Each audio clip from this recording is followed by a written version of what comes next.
Ibu-ibu segenap pimpinan daerah Malaysia, kita bersyukur kepada Allah Subhanahu wa Ta'ala yang telah memberikan kenikmatan kepada kita semua. Kenikmatan yang Allah Subhanahu wa Ta'ala yang sering dilupakan oleh manusia, yaitu kenikmatan sehat dan kenikmatan hidup. Salawat dan salam mudah-mudahan dapat tercurahkan kepada Nabi kita Nabi Muhammad SAW yang telah memberikan uswah dan qudwah kepada kita semua, sehingga syukur alhamdulillah pada hari ini, detik ini kita berusaha beritikad kepada sunnah yang telah diajarkan oleh beliau, dan mudah-mudahan kita tetap beristiqomah sampai nyawa berpisah dengan raga kita.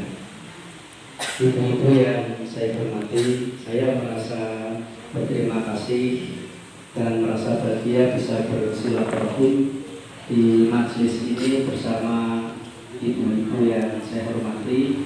Saya biasa menjuluki ibu-ibu itu dengan manusia yang luar biasa, yaitu ratu tanpa mahkota tapi bertelapak kaki surga. Saya bisa bilang kayak gitu. Dengan itu ratu tanpa mahkota tapi bertelapak kaki surga. Kalau dalam bahasa Arab disebut dengan majas, tapi majas kinayah.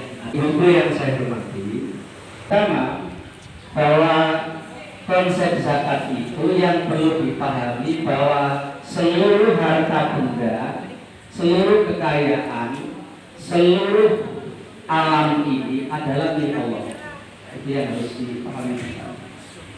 Benda, harta, pangkat, jabatan, semua milik Allah Subhanahu wa Ta'ala. Jadi kapan saja Allah bisa berikan, kapan saja Allah bisa cabut. Ini harus dipahami. Masyarakat juga harus kita pahamkan itu. Karena ma fis sama'i wa ma fil ardi kullu lillah. Semuanya milik Allah Subhanahu wa Ta'ala. Maka tidak boleh kemudian semua yang milik Allah Subhanahu wa Ta'ala itu kita anggap milik kita dan hak kita. Maka ada konsep yang namanya semua titipan dari Allah Subhanahu wa Ta'ala. Ini kadang-kadang yang sok-sok lupa. Semuanya diangkut ke dalam rumah kita, sehingga rumah kita kelihatannya sangat sempit sekali. Baju ada di mana-mana. Ke kamar ada baju, ke kamar mandi ada baju, ke tempat makan ada baju, ke ruang tamu ada baju, gitu. Karena apa? Karena kita tidak membatasi diri kita mana yang kira-kira tidak membebani rumah kita. Semuanya kadang-kadang diletakkan di dalam rumah kita sesuatu yang tidak penting. Misalnya ibu-ibu yang sudah sepuh, ada sepeda dulu milik anaknya digantung, tetangganya mau beli sepeda sangat sulit sekali ditembus, bukaci itu sepedanya punya pandangan tidak dipakai ojo, ini gue kenang-kenangan. Padahal tetangganya lebih membutuhkan, dan itu titipan. Nah, hal-hal yang seperti ini, ibu yang saya hormati, harus kita pahami agar beban kehidupan kita terkait dunia ini tidak terlalu berat. Kalau itu dimiliki oleh ibu-ibu, semuanya kita tidak akan memiliki beban yang berat. Bahkan kadang-kadang sudah rongsok saja dikumpulkan, mau dibeli itu tidak boleh. Isinya kenangan semua. Padahal sudah dipakai, rusak dan lain sebagainya. Isinya kenangan semua. Nah, segala benda yang kita pakai dan dianggap kenangan, ya semuanya tidak akan bisa kita lepas. Padahal semua adalah titipan Allah Subhanahu wa Ta'ala.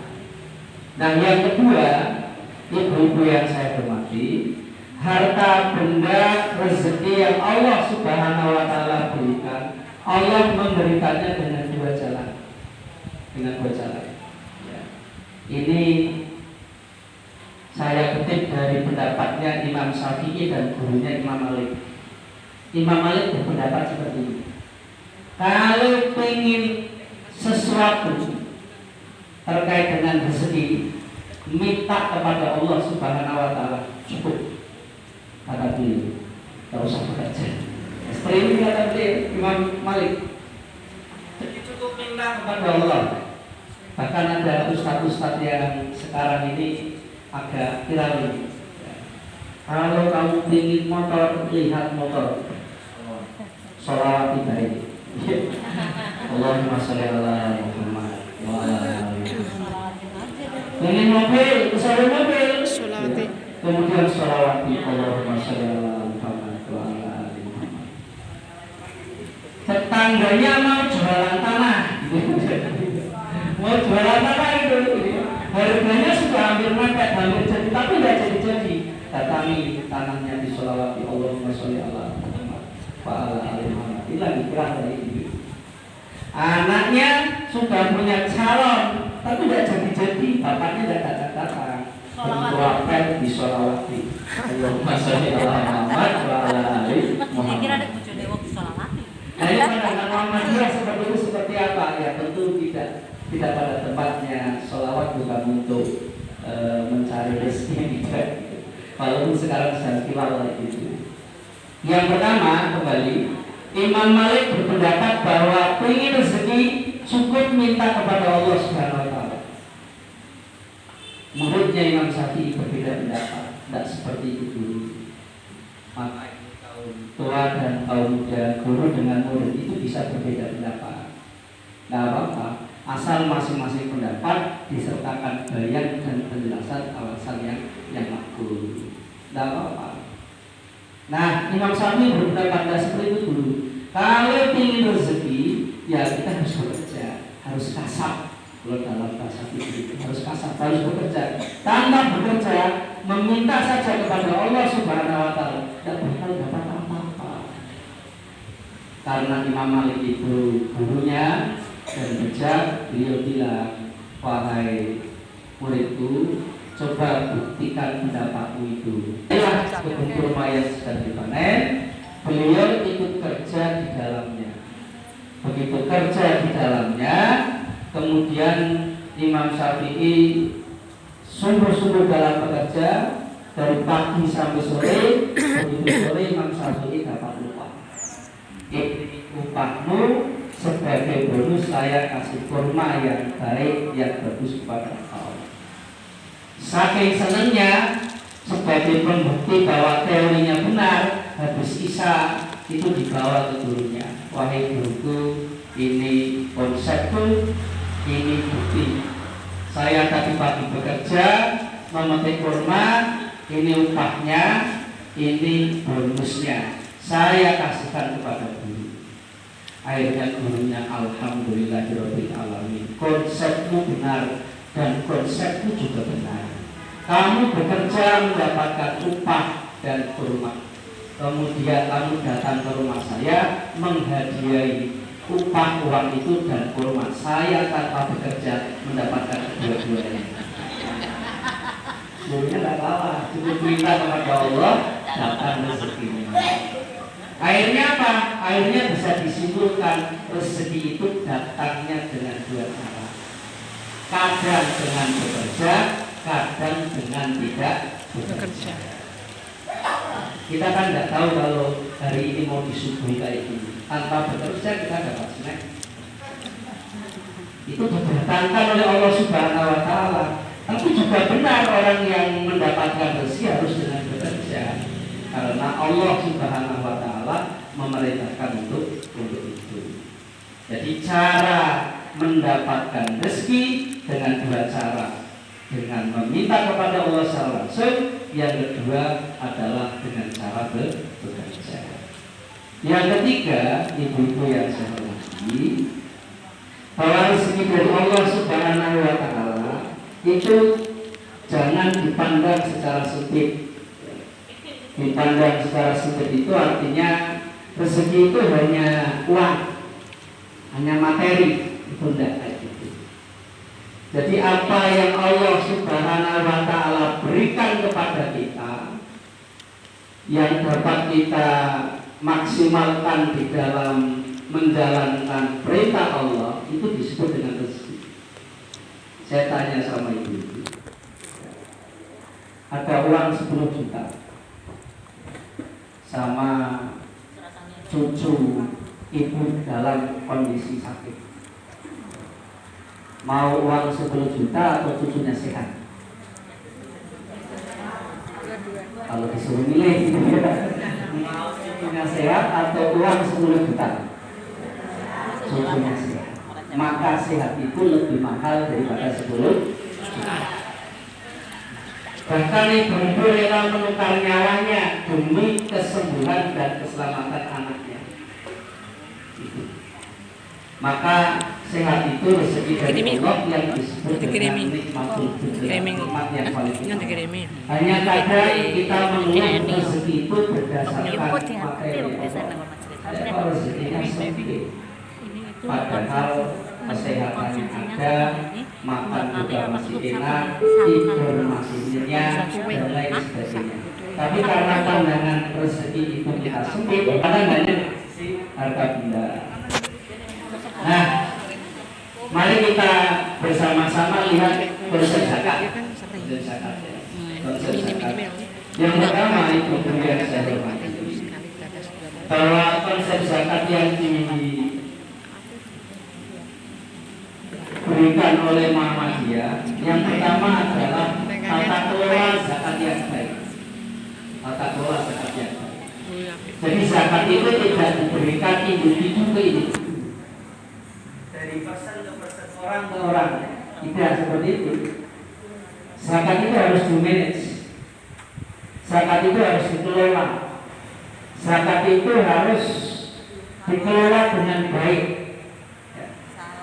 Zakat government. Tak boleh kemudian zakat apa? Zakat diwujudi. Tidak.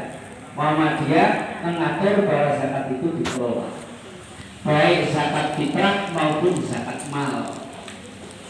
Nah, yang perlu saya sampaikan di sini, ibu-ibu yang saya hormati, bahwa tata kelola zakat yang baik itu Muhammadiyah sudah menontonkan sejak dulu.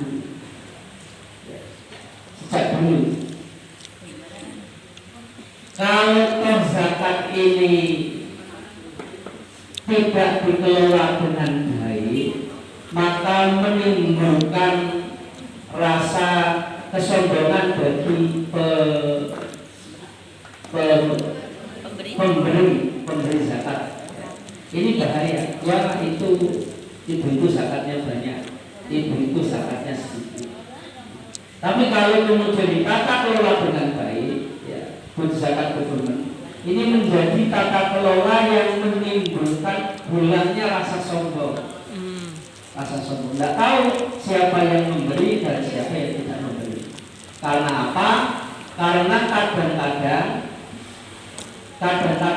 kita masih menghitungan dalam memberikan zakat. Kalau untung ya kita lakukan, kalau tidak untung kita tidak lakukan. Ada seperti itu, inflasi ya. Dulu ada ulama yang cukup terkenal ya. Ulama yang cukup masyhur di zamannya, yang bernama Nasruddin Koja. Barangkali ibu sudah pernah dengar. Nasruddin Koja itu hampir seperti Abu Nawas. Nasruddin Koja itu suatu ketika meminjam periuk dari tetangganya. Periuk itu panci, meminjam periuk dari tetangganya. Setelah dipinjamkan periuk itu, kemudian Nasruddin Koja langsung membawa pulang. Itu dibawa pulang, sorenya dikembalikan. Bu, periuk ibu yang tadi pagi saya pinjam, sekarang saya kembalikan. Alhamdulillah, periuk ibu beranak. Periuk ibu beranak. Dan ini anaknya. Dikasihkan. Ini anaknya. Berarti periuk kecil. Dibikin iki rodo aneh ini. Jadi Nasruddin itu normal atau tidak? Biasalah. Yang penting saya bagi periuk. Akhirnya besoknya pinjam lagi. Bu, saya pinjam priuk lagi. Ibunya berpikir, kalau kemarin tak pinjami priuk biasa, bisa beranak priuk yang baru, maka ini tak pinjami priuk yang biasa, tidak untuk masak. Kadang-kadang ibu kan punya priuk khusus dari raya, kira-kira gitu ya. Ini khusus tak pakai ketika ada itu dipinjamkan. Begitu dipinjamkan, sorenya tidak kembali. Aduh, kalau tak kembali, tak beres ini. Habis maghribnya juga tidak kembali, ditunggu-tunggu. Habis kisahnya juga tidak kembali. Habis subuh, karena khawatir maka tidak kami. Pak Nasruddin, saya mau ngambil priuk yang Bapak kemarin pagi bicara. Nasruddin bilang, inna lillahi wa inna ilaihi raji'un. Priuknya ibu meninggal dunia. Itu bilang kayak gitu.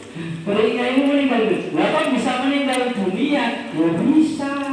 Wong priuknya ibu bisa beranak, ya bisa meninggal dunia. Ini cerita kelihatannya remeh gitu ya. Tapi ada pelajaran di dalamnya. Kadang-kadang kita melakukan kebaikan itu kalau bateni ada motifnya. Kalau tidak menguntungkan, tidak mau melakukan. Kalau menguntungkan, walaupun merusak ibadah kita, kadang-kadang kita lakukan. Dan ini yang hati-hati. Zakat pun seperti itu. Ditulis Sumarno, kasihkan ke masjid. Kok orang bumbun pas Jumatan, gue seorang weh. Tunggu kok orang disebut itu, tunggu lagi kok orang disebut itu, tunggu lagi kalau tidak disebutkan isu dan memberi. Nah ini namanya berzakat, berinfak, tapi ada embel-embelnya. Nah yang kedua, ibu-ibu yang saya miliki, di samping tata kelola zakat yang baik, yang kedua bisa diprogramkan dengan program-program yang menarik zakat itu. Misalnya kayak gini, ibu yang saya hormati. Di konsep Muhammadiyah, zakat itu muasa itu artinya mengalami perluasan dan perkembangan makna. Misalnya kayak gini, dulu. Zakat fitrah itu harus diberikan pada malam itu harus habis sebelum pergi ke sholat Id. Kan itu konsepnya seperti itu. Tapi ternyata maqasid syariahnya tidak seperti itu. Zakat fitrah itu tidak harus diberikan pada malam itu dan harus habis. Kalau konsepnya seperti itu, nanti sangat kesulitan di zaman modern seperti ini. Kalau masih seperti itu nanti bisa-bisa ada orang jam 12 malam baru zakat, nanti panitianya bingung. Padahal di zakat fitrah itu tidak ada amil, itu tidak ada. Kalau zakat mal ada amilnya, tapi kalau zakat fitrah ini yang harus kemudian kita pisah secara baik. Nah terus bagaimana yang beras itu kemudian bisa dikelola dengan tata kelola program yang menarik. Tidak harus kemudian menunjukkan beras kemudian dikatakan beras lagi. Tidak seperti itu. Pemahaman zakat di dalam Muhammadiyah mengalami perluasan makna. Apalagi pada zakat-zakat yang lain, zakat alia kemudian bermacam-macam itu mengalami yang perluasan makna. Maka bisa dikemas dengan menarik. Misalnya kayak gini misalnya. Saya contohkan di pondok pesantren di Luhur Pekajangan Pekalongan itu punya KL sendiri, punya KL Lasis sendiri. Kami memang minta dibuatkan SK dari Lasis Pekalongan. Tolong di Luhur dibuatkan kantor layanan zakat infak sedekah sendiri. Dibuatkan, pengurusnya ada. Kemudian kami hanya menarik bulan zakat fitrah atau atau kami hanya menarik duluan zakat, kita hanya menarik sedekah, infak, sedekah, infak, sedekah, infak. Karena apa? Karena penggunaannya bisa luas. Saya bikin KL, uangnya menerima infak dan sedekah untuk memuliakan hampir 30 ustaz dan ustazah kita kuliahkan baik S1 maupun S2. Itu muasa. Tadi sudah mulai kita petik hasilnya. Dan saya sudah sering ngomong kepada ibu-ibu di PDA, itu ustazah-ustazah YBS jumlahnya 30-an, hampir 40-an. Tolong dibina keaisyahnya. Ini sudah ada yang sudah semester 8 di PUTN, baca kitabnya sudah baik, ukur kiblatnya sudah bisa, buat jadwal imsaknya juga sudah bisa. Ada yang mau lagi di bahasa Inggris hubungan internasional, kalau ada tamu-tamu dari luar negeri dia suruh terjemahkan. Memang zakat infak sedekah juga tidak populer, tapi ini manfaatnya sangat luar biasa. Hingga ke depan kita akan menghasilkan ilmuwan-ilmuwan mubalik dan mubalighah yang kita dapatkan dari program zakat ini. Ini tidak populer karena kalau 1 tahun misalnya saya membiayai tabur mubalik itu 0,5 miliar untuk nyekolahkan, itu kalau dijadikan hukum tidak. Tapi kalau untuk invest pendidikan tidak kelihatan. Tapi hasilnya 4 tahun, 5 tahun mendatang, saya sudah kekurangan dulu lagi. Bahasa Inggris saya punya. Perempuan yang bacanya kitab bagus saya sudah punya. Ngukur kiblat saya sudah punya. Buat jadwal sampai Ramadan saya sudah punya. Nah ini yang kemudian kita sangat jarang kita gagas supaya zakat infak kita luas sampai ke situ. Ibu-ibu yang saya hormati, yang berikutnya adalah sumber daya kompetensi. Zakat itu jikalau dikelola dengan baik, maka akan baik. Tapi kalau zakat tidak dikelola dengan baik, hanya menghasilkan konsumtif pada waktu itu setelah hilang. Ini yang berbahaya. Apalagi zakat-zakat yang dalam tanda petik penting bagi kita untuk kita dapatkan. Berikutnya bagaimana? Berikutnya mari kita lihat bersama-sama macam-macam zakat. Macam-macam zakat. Ini saya nanti batasi, nanti secara menyeluruh saya berikan dananya. Macam-macam zakat yang pertama zakat mal. Zakat mal misalnya ada di dalam surah Al-Baqarah ayat 167. Ya ayyuhalladzina amanu anfiqu min thayyibati ma kasabtum wa mimma akhrajna lakum minal ardh wa la tayammamul khabitha minhu tunfiquna wa lastum bi'akhidhihi illa an tu'minu bihi wa alamu annallaha ghaniyyun hamid. Ini dasar zakat mal. Nah zakat mal ini ibu-ibu yang saya hormati, ini di Muhammadiyah juga berkembang. Misalnya yang masih diperdebatkan terkait dengan zakat profesi. Dulu Pak Amin Rais sudah menggagas zakat profesi sejak beliau menjadi ketua PP Muhammadiyah. Dan ini masih ada perdebatan di luar Muhammadiyah, tapi di Muhammadiyah sudah final. Ya. Kalau zakat ada nisabnya, ada haulnya. Kalau zakat, ya. Tapi kalau infak dan sedekah tidak mengenal haul dan nisabnya. Pak, kalau saya ingin mengeluarkan saja, Pak, nggak usah nunggu haul, nggak usah nunggu nisab ya nggak apa-apa. Misalnya ngapunten ini, misalnya zakat profesi. Zakat profesi itu dihitung ini kan, dihitung gajinya berapa, pendapatannya berapa setiap bulan. Setelah itu dikurangi pengeluarannya. Kalau dikurangi pengeluarannya kemudian min, ya tentu tidak zakat dong min. Kalau kemudian dikurangi pengeluarannya masih sisa, nah sisanya mencapai nisab atau tidak. Kalau sisanya tidak mencapai nisab, ya tidak berkewajiban zakat. Nah, kalau kemudian cara menguranginya misalnya kayak ini, ibu hormati, 1 bulan pendapatan bapak, pendapatan ibu dikumpulkan, hasilnya 10 juta. Ya. Kemudian untuk makan 2 juta, untuk nyicil rumah 3 juta, untuk nyicil mobil 1 juta, untuk nyicil rumah yang kedua 1 juta. Entek kalau itu sekolah anaknya. Nah, sekarang intinya cicilan semua, angsuran semua. Bagaimana menyikapi itu? Menyikapinya caranya ialah yang digunakan untuk mengurangi itu kebutuhan pokok, kebutuhan utama, seperti misalnya makan. Kalau rumah ya rumah yang pertama, misalnya rumah pertama, perumahan dan lain sebagainya, ini bisa untuk mengurangi. Tapi kalau rumah kedua, rehab, butuh kos-kosan, dan lain sebagainya, itu tidak masuk.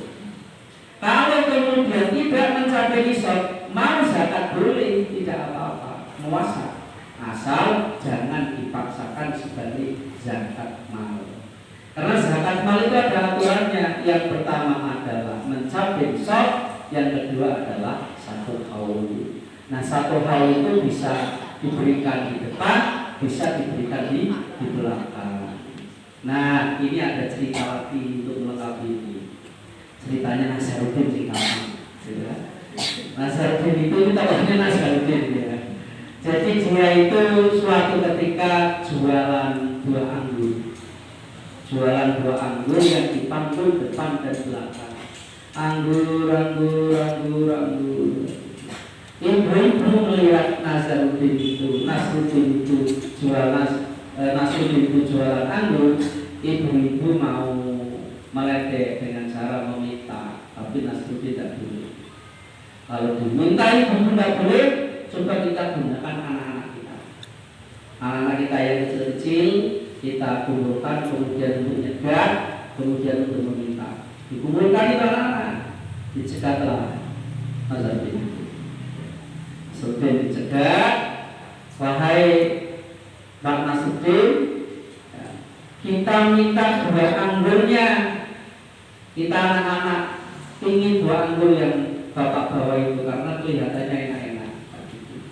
Akhirnya Nasruddin itu mengambil buah anggur, tapi cuma 1.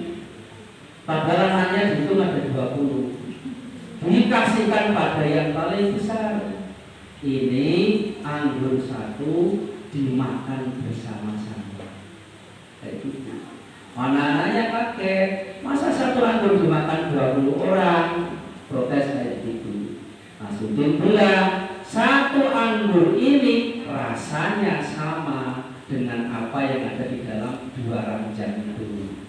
Jadi kamu tak kasih 2, tak kasih 3, itu rasanya sama, 1 saja, maka cukup, katanya seperti itu.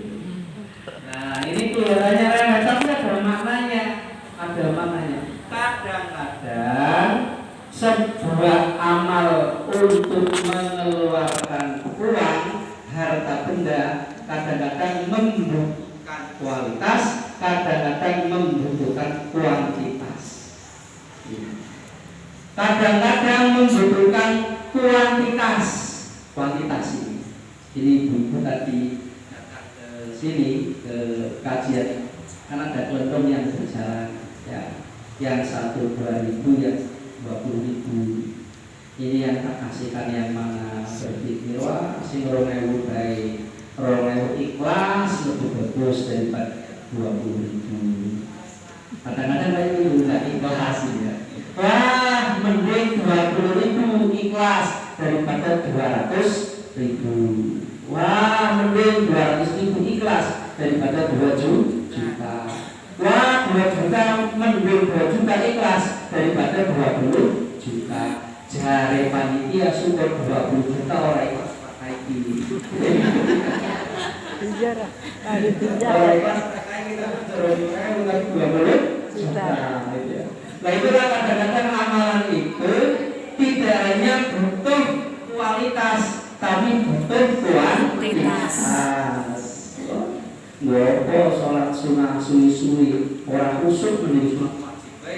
Sepisah tapi khusyuk itu kan alasan sunat lakon itu. Wah, mendengar sebenarnya ranting masing-masing. Nggopo ada tuh krono-krono saya kuwi krono bukan orang lakon krono. Kadang-kadang seperti itu. Padahal kebaikan itu kadang-kadang butuh kuantitas, ya butuh kualitas. Nah, kayak ini mendukung dua-duanya, kualitas ya kuantitas. Kedua, ibu yang saya hormati, zakat nafas atau zakat jiwa yang disebut dengan zakat. Ya, di Muhammadiyah kemarin sebentar nih. Aslinya zakat fitrah itu berapa sih beratnya? Oh, ada yang 2,6, 2,7, 2,8, 3 kilo dan bermacam-macam. Dari dulu sampai sekarang Majelis Takjid masih berpedoman kepada HPT bahwa minimal zakat fitrah itu 2,5 kilo minimal ya. Berarti bisa lebih, mau 1 kintal ya silakan.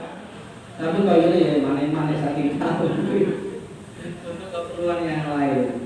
Kalau 2,7 ya lebih baik, 2,8 ya lebih baik.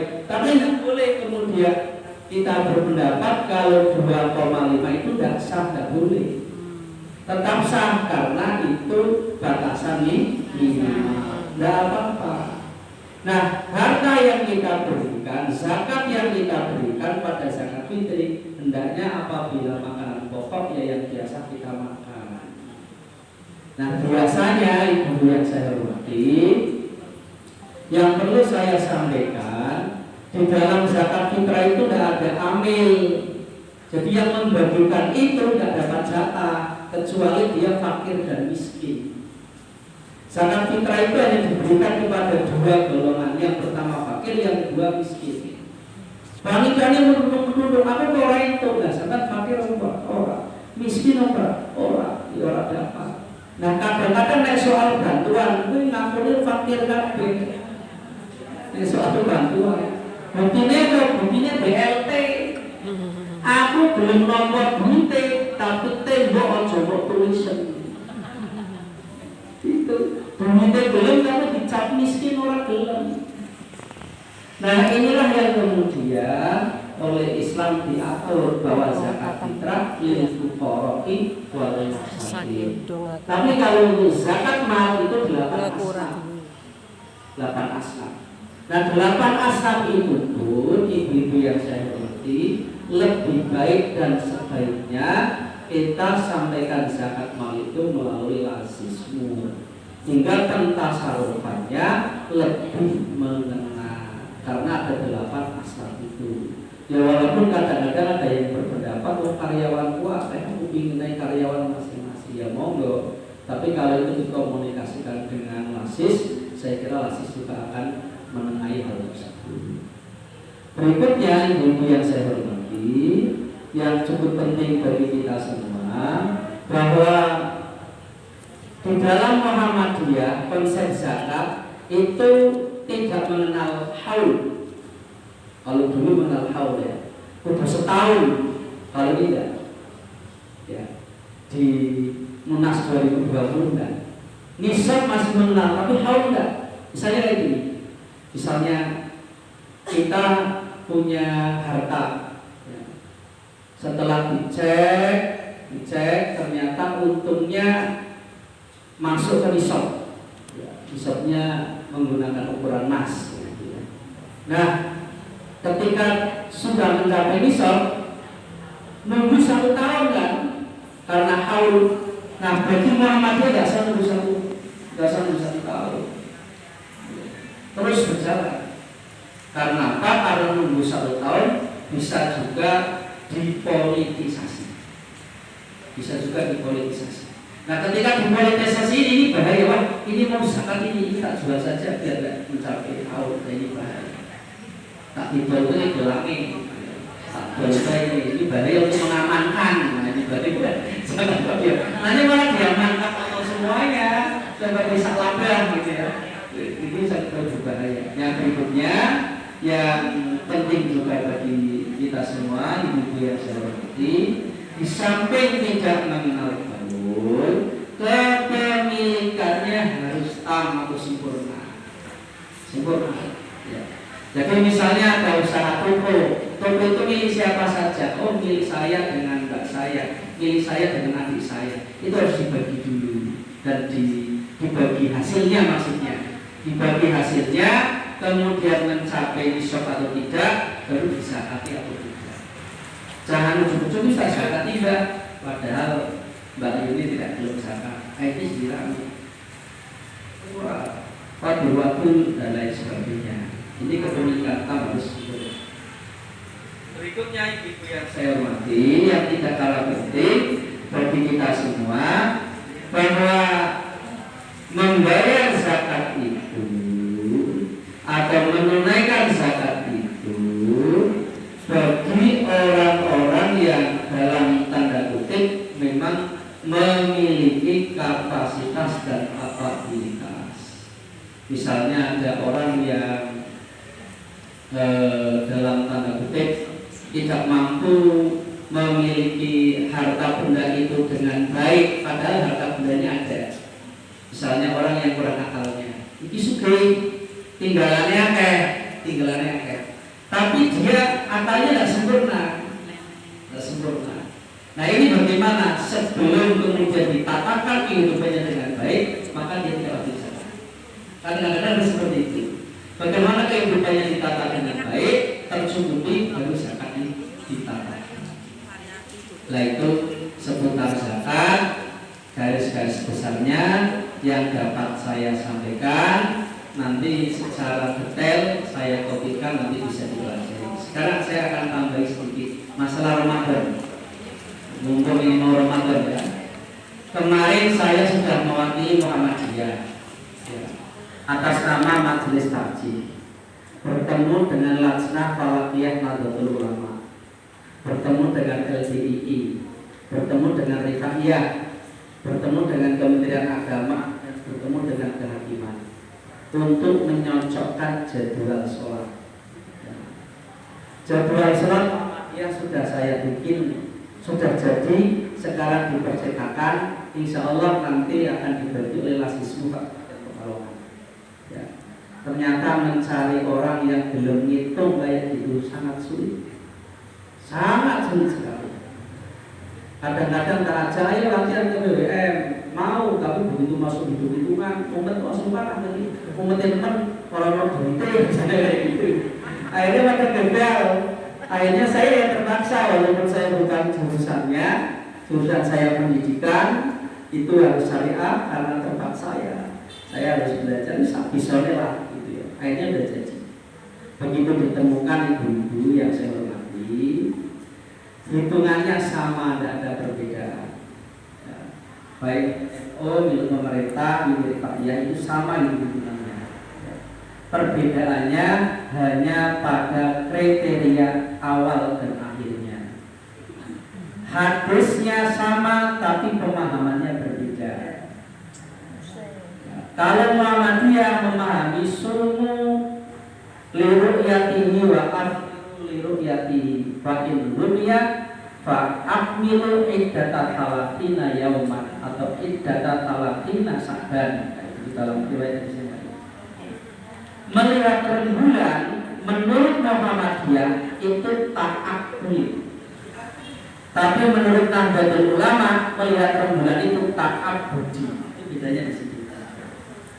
Kalau ta'akuli itu akal bisa bercampur, tapi kalau ta'abudi akal tidak bisa bercampur. Misalnya sholat maghrib 3 rakaat itu ta'abudi, akal tidak bisa bercampur. Ya sudah 3 rakaat. Tapi kalau ta'akuli menutup aurat itu ta'abudi, caranya menutup aurat itu ta'akuli. Maka sholat ada yang memakai mekena pugelan, mekena lonjoran, bahkan tidak pakai mekena, pakai baju yang menutup aurat. Ada yang pakai mekena gambarnya Doraemon karena masa kecilnya kurang bahagia dan lain sebagainya. Itu ta'akulnya cara maksudnya. Nah, melihat rembulan bulan bagi Nahdlatul Ulama itu ta'abudi. Makanya itu berkaitan melihat ke dunia berarti dari kasat mata. Tapi bagi Muhammadiyah itu ta'akuli. Karena ta'akuli maka melihat itu tidak harus dilihat dengan mata, melihatnya dengan ilmu, yaitu ilmu hisab. Itu bedanya di situ. Nah, di awal Ramadan ini dataran paling tinggi di Indonesia itu Aceh. Dataran yang paling rendah Jayapura. Nah, di akhir bulan Sya'ban ini hilal paling tinggi di Aceh 8 derajat. Yang paling rendah di daerah Jayapura itu 6 sekian derajat hampir 7. Muhammadiyah yang penting mulai muncul. NU dan pemerintah menggunakan kriteria 3 derajat. Ini 7, berarti sama. Kalau taraweh kita taraweh, ya. Tabarusan kita tabarusan. Podo bro. Jadi podo baik. Podo baik. Orang bijak ya. Podo ini ya podo. Tapi Idul Fitrinya berbeda. Kenapa berbeda? Karena di Aceh tinggi hilal di atas ufuk 2 derajat. Tapi di Jayapura dataran yang paling rendah itu 0, sekian, belum ada 1. Padahal pemerintah dan NU kriterianya adalah 3, maka berbeda. Dulu Pak Yusuf Kala itu pernah bilang kepada Muhammadiyah dan NU ketika jadi wakil presiden, sesungguhnya hari raya dan puasa di Indonesia ini bisa disatukan asal Muhammadiyah dan NU itu berkompromi. Akhirnya ditemukan. Ini versi Prof. Dinar Ilyas ketika saya ngantar beliau setelah jadi pembicara dari pondok ke Jogja. Beliau cerita ini, Pak Yusuf Kala itu mengalami 2 peristiwa besar dalam kehidupannya sehingga ingin menyatukan hari raya di Indonesia. Bapak beliau namanya Haji Kala itu pengusaha besar, kaya raya, itu Mustasar NU, penasehatnya NU pusat. Ibunya Ibu Haja Atirah itu pengurus Aisyah pusat. Ibunya kayak gitu. Hingga ketika hari raya berbeda, Pak Yusuf Kala, kalau kamu mau ikut siapa? Ya, biasanya puasanya ikut ibu karena 29. Nanti sholatnya ikut bapak yang 30. Padahal kan itu bantuannya seperti itu. Nah, ketika Pak Yusuf Kala dewasa, tua, punya istri orang Aisyah, Pak Yusuf Kalanya NU. Ketika terjadi perbedaan pendapat hari raya NU dan Muhammadiyah, suatu ketika Pak Yusuf Kala itu pulang kampung, ingin mengadakan Ramadhan yang disebut dengan open house. Sudah pesan 6.000 piring lontong ayam. Ternyata hari raya berbeda. Dikejar-kejar catering. Pak Yusuf Kala, kapan ini hari rayanya? Kata Pak Yusuf Kala, tanya sama ibu. Ibunya dikejar, Bu, ini kapan hari rayanya? Tanya bapak. Padahal 6.000 raya Jawa. Tolong Muhammadiyah dan NU sepakati biar bersama. Akhirnya pertemuan pertama di mana? Di PBNU, kantornya di dekat Palputih. Bicaranya yang pertama datar-datar, kebersamaan, kesatuan, ukhuwah Islamiyah, tidak masalah. Pertemuan kedua di PP Pusat Muhammadiyah di Yogyakarta. Coba Muhammadiyah menentukan 1 Ramadan dan 1 Syawal bagaimana? Dijelaskan. Yang pertama, kalau 1 Ramadan itu masuk harus syaratnya ijtima atau dalam bahasa Arab 3 benda itu dalam 1 garis, matahari, rembulan, dan bumi. Yang kedua ijtima huruf bersatu dalam 1 garis sebelum maghrib. Yang ketiga wujudul hilal. NU sama, yang pertama sama, yang kedua sama, yang ketiga tidak sama. Kita tidak bisa wujudul hilal, kita harus ingkarnya. Itu sudah berbeda. Akhirnya Pak Yusuf, kalau seperti itu tidak bisa ditemukan, tidak bisa Pak Yusuf. bisa kita selesaikan dengan cara pedagang, kata Yusuf Kala. Yang Muhammadiyah dinaikkan. Yang tadinya asal kelihatan jangan asal kelihatan, ya 1,5 lah atau 1,4 ke ibu-ibu. Jangan terlalu rendah dinaikkan, jangan 0,1 berapa, minimal ya 1,5 atau 1/4. WNU ya jangan terlalu tinggi, jangan 3 derajat, diturunkan terlalu larang itu ya. Hingga nanti bertemu di 1,5 kata Pak Yusuf Kala. Tapi Muhammadiyah itu tidak mau.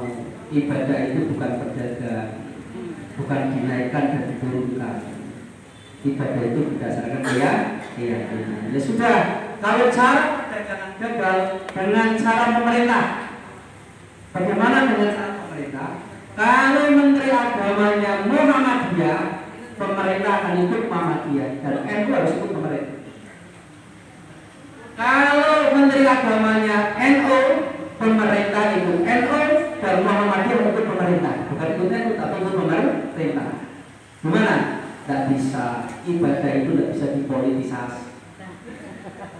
Tidak bisa, itu kan politis kan? Tidak bisa. Ya sudah. Kalau seperti itu kita harus cari penengah antara Muhammadiyah yang bisa mengkompromikan keduanya. Sampai sekarang tidak ada yang begini. Sampai sekarang hingga apa? Hingga ada istilah yang sangat terkenal sekali, ittifaq fil ikhtilaf, bersama dalam perbedaan. Tapi saya ingatkan kepada para mubalik, jangan jadi mubalik yang tidak punya pegangan. Misalnya gini, Muhammadiyah hari raya hari Jumat. Ini Jumat kan? Saya hari raya Jumat khutbah di kota Pekalongan itu. Begitu pulang, saya kembali ke desa saya. Itu mayoritas desa saya itu NU semua. Tapi kalau saya pulang Jumatan tetap disuruh khutbah karena Pak Lebunya teman saya. Itu. Saya pulang, misalnya Pak Ustadz sampai menulis bodoh, ini bodoh dari bodoh. Sampai khutbah kalau imam yo. Padahal di Jumat saya sudah khutbah dari imam. Kalau saya terima lagi, namanya mubalik beragas. Beragas mulanya. Nggak boleh beragas saya gitu, nggak boleh. Harus salah satu. Jangan beragas. Jangan beragas. Atau misalnya ibu, kalau sudah puasanya membatalkan dari Kamisnya, ya sholatnya Jumatnya. Jangan sholatnya kemudian dari Sabtunya. Aku semerami dino sebelumnya aku tak sholat dino sebelumnya baik, tak boleh kayak gitu. Itulah pedoman-pedoman yang harus kita pedoman. Terakhir, waktu subuh itu. Saya ingatkan lagi waktu subuh ya. Waktu subuh Muhammadiyah itu masih dalam kriteria minus di bawah ufuk 18 derajat. Sementara NU dan pemerintah dan lain-lain masih menggunakan minus di bawah 20 derajat. Karena kita minus di bawah ufuk 18 derajat, biasanya satu menit itu ada jarak 1 derajat itu jamnya 2 menit. Maka dengan sana biasanya 8 menit. Kemarin ada itu ya, subuh itu Ustaz, waktu minusnya mau 20 derajat, minus 20 derajat atau minus 18 derajat sama saja. Prakteknya minus 12 derajat. Prakteknya. Jadi ada nih jam 5, pelayan tekan jam 6. Ini masih jam 6, setengah 6 dan lain-lain. Jadi tidak usah diperdebatkan. Saya kira itu ibu-ibu yang saya hormati, kajian yang dapat saya sampaikan. Mumpung ada mubalik dan mubalillah di sini, saya baru saja menyelesaikan buku yang keempat berjudul Ramadan, ya, berjudul Ramadan yang di dalamnya berisi tentang kultum dan ceramah Ramadan selama 30 hari. Tematik risalah Ramadan, barangkali ibu-ibu membutuhkan, nanti bisa dikelola oleh majelis tabligh. Insyaallah nanti kalau ceramah itu bisa digunakan, jadi orang kentekan bahan. Kadang-kadang kentekan bahan itu namanya ya cerita itu berangkat regane 12.000. Karena kan materi ya. Tapi karena sudah banyak materi dan tersistem, insya Allah nanti ini bahasanya apa, itu nanti bisa digunakan. Sehingga nanti runtut ya. Biasanya kita itu kalau ceramah itu memang kita jago-jago, salah gitu ya.